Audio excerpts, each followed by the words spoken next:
Do you want to know how to create a cinematic film look? For the last 3 years, I've been traveling around as a digital nomad, and I created a lot of travel videos along the way, but I kept running into one issue: color grading. I wanted to make my videos look more cinematic, and that's when I found Dehancer. Dehancer is a software plugin for your favorite video editing programs such as After Effects, Premiere, and DaVinci. So in this video, I'm going to show you how I color grade my travel videos with Dehancer and how I built a very simple but very effective node structure for color grading in DaVinci. Just as a disclaimer, Dehancer reached out to me to do this video. I do not get paid and it's an honest review, but if you feel like you want to purchase Dehancer in the end of this video, you can get 10% off with my code Amelie. For anyone who's not familiar with DaVinci Resolve, it's a very powerful video editing program, and the best part is it's for free. I'll leave a link down below in case you want to check it out. One of the things that make DaVinci so powerful in my opinion are the color grading tools, and once you created a look you really like, you can always save it as a power grade and can apply it to any other clip, which saves a lot of time. I'm gonna show you exactly how to do it now. Okay, so let's dive in. As soon as you edited your video in the editing tab in DaVinci, you should switch on the color tab, and that's where the color grading is happening. So the first thing we're gonna do is create 4 different nodes, and I create them by basically clicking Option S on your keyboard. It's the simplest option. You can also go with a right click on this area and say Add Node Corrector, and then drag it onto the line until it gets yellow to actually apply it. So now we created 4 different nodes, and the first thing we're gonna do is change the input and output color space. You can see I filmed my footage in RAW and it looks very gray and washed out, and we're gonna change this in a second. So basically what you wanna do is go on Effects, on Color Space Transform, and drag and drop it on the 4th node. And you can see there are different options. I filmed my footage with my Sony in RAW, so I'm gonna choose Sony S Gamma 3 as my input color space, and for my input gamma, I choose Sony S-Log 3 because I filmed it in Sony S-Log 3.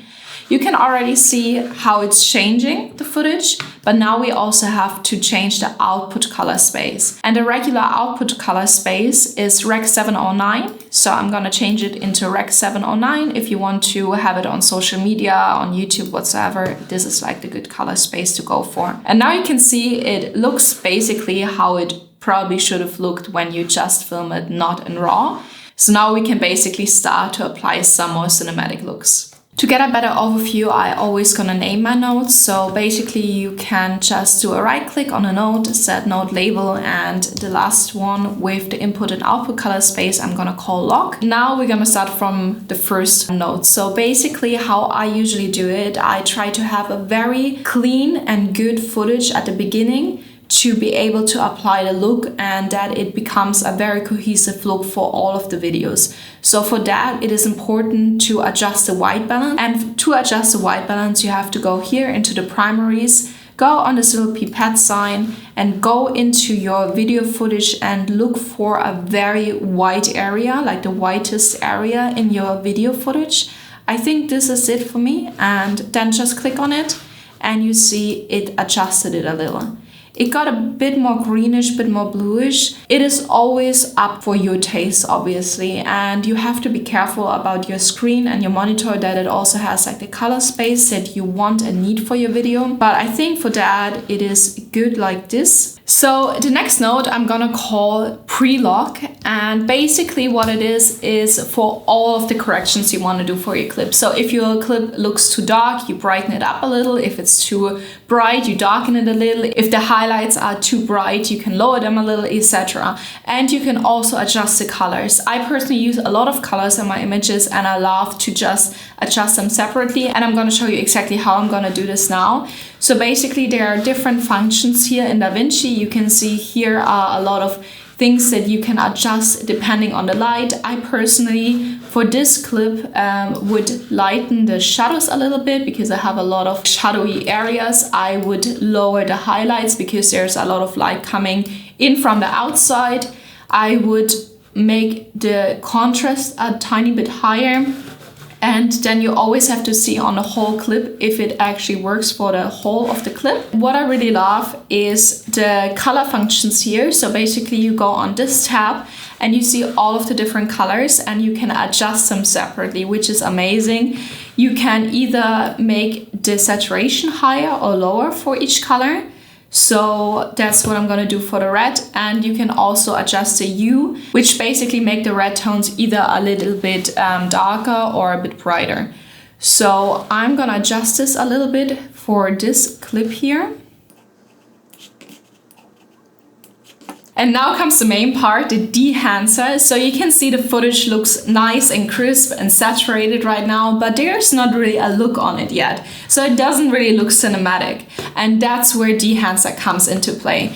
So to apply the Dehancer features, you just have to go on Effects and scroll down all the way. And you can see Film Emulations, and there's Dehancer Pro if you have Dehancer Pro. You drag and drop it, and here we go.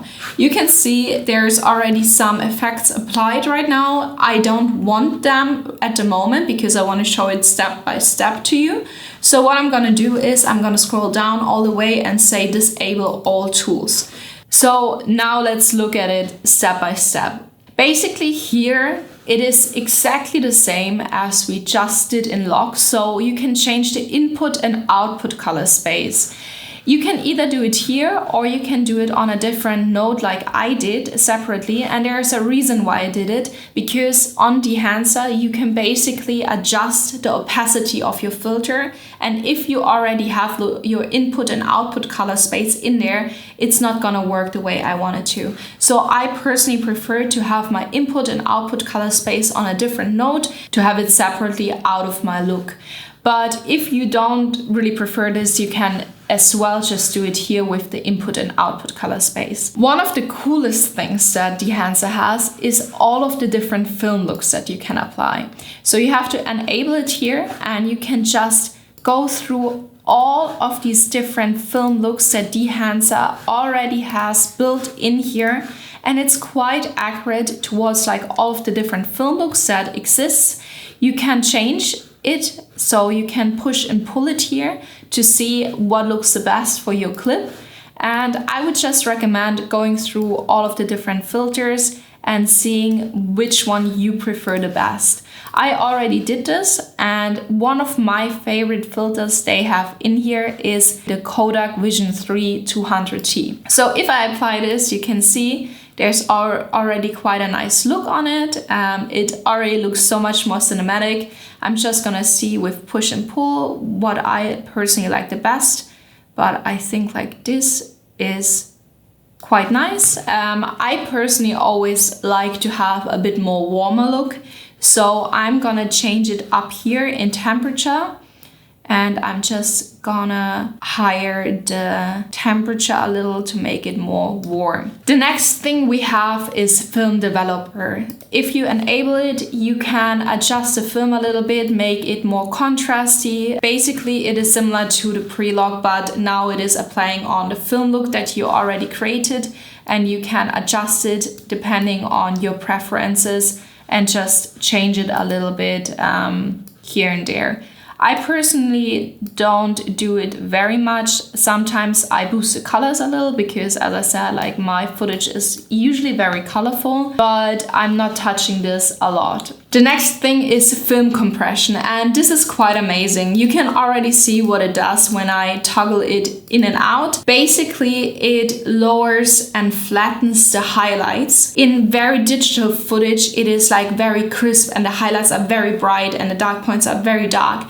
In cinematic footage or in film footage, it is more or less like flat, but in a very nice way. And this film compression basically flattens it a little bit. You can still adjust it to your preference, which is always obviously good. But I personally really love it because it just automatically makes it so much more cinematic. The next one is expand, and basically what you can do is adjust the film footage a little bit better. in the sense of adjusting where the black points and where the white points are. Because depending on what film filter you use, it is affecting your footage a little differently, and this helps you to actually manually adjust it a little bit. The next function is print, and basically what it does, it simulates like it would be printed on different surfaces, on different papers. And here you can choose between different options. I personally like the Kodak Endura and glossy paper the best. It just makes it a bit darker and a bit more saturated. You can always adjust it with the toggles here, but I think this makes a very nice filmy look for my footage. The next tool is called Color Head, and basically what it does is that you can tint your footage in one or the other direction. This is a very typical thing for like cinematic movies. For example, the movie Amelie is like very specifically in like, I think, a greenish tone. So if you feel like it, you can tint your whole footage. You can also be more specific and go into the shadow tones, midtones, and highlights.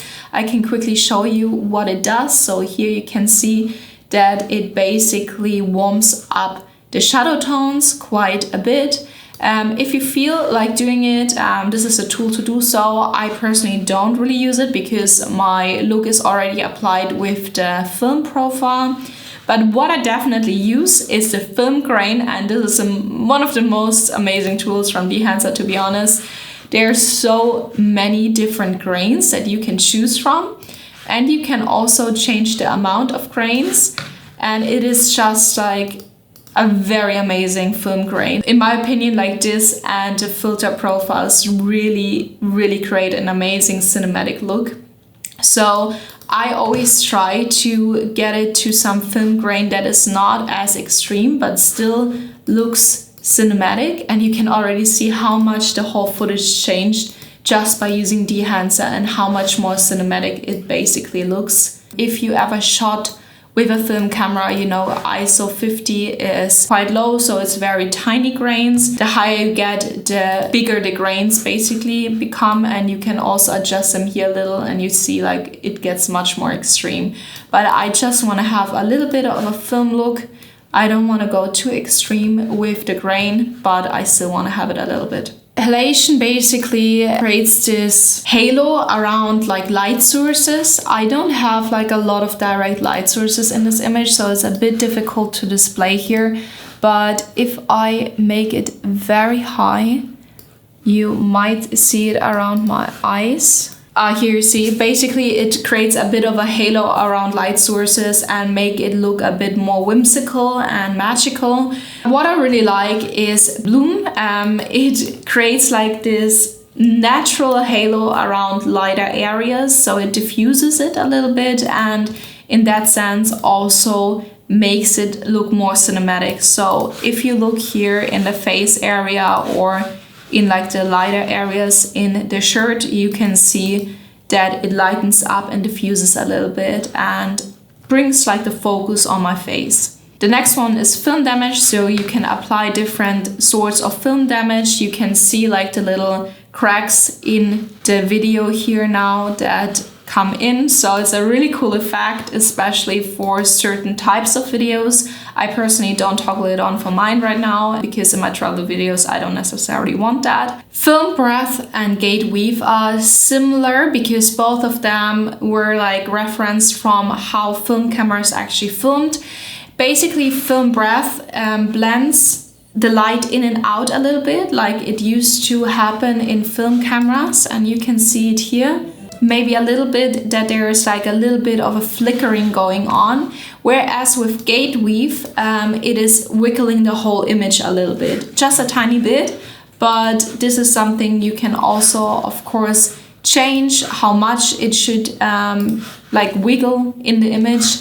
Overscan basically takes a lot of different old video cameras and like simulates the overscan that used to be in these film cameras. You can see there are like a lot of different ones. It is a very cool effect that you can test out and try a little, and it just gives a little vintage look to your whole video. I think everybody knows what vignette is. Basically you are darkening or you're lightening the edges of the footage, and monitor basically can simulate different monitors. I personally never used it.